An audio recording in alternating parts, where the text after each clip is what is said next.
শুভ সন্ধ্যা। আমি একটা বিষয়ে আজকে আশ্চর্যজনিত হয়ে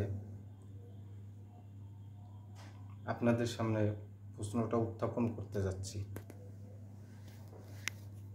আশা করছি কমেন্টের মাধ্যমে আপনারা প্রশ্নের উত্তরটা দিবেন।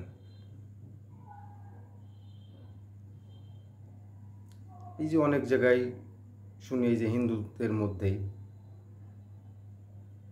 যে আমি বৈষ্ণব ধর্মের, আমি শৈব ধর্মের, আমি ইস্কন, আমি অনুকূল, আমি রামকৃষ্ণ মিশন।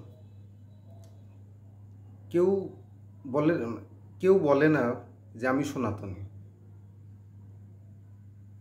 কিন্তু যখন অন্য কোনো প্রশ্ন চলে আসে বা অন্য কোনো যে তথাকথিত ধর্মের বিষয়ে চলে আসে, তখন বলে যে আমি সনাতনী, আমি গর্বিত সনাতনী। সনাতনী হচ্ছে সকল ধর্মের মা। তাহলে এই সনাতন কি এই যে ইস্কন, এই যে অনুকূল, এই যে রামকৃষ্ণ মিশন, এছাড়া অসংখ্য অগণিত যে শাখা প্রশাখাগুলো আছে, এই সনাতনটা ধারণ করছে কে?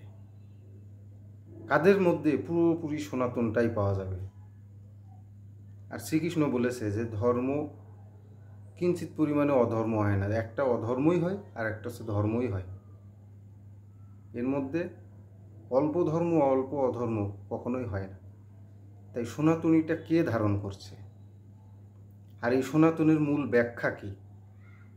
সনাতনীর মূল উদ্দেশ্য কী? সনাতনীর ধারা কোনটা? আশা করছি আপনারা এই প্রশ্নের উত্তরটা দিতে পারবেন, এবং দিলে আমি পরবর্তী ভিডিওতে আসব। ধন্যবাদ।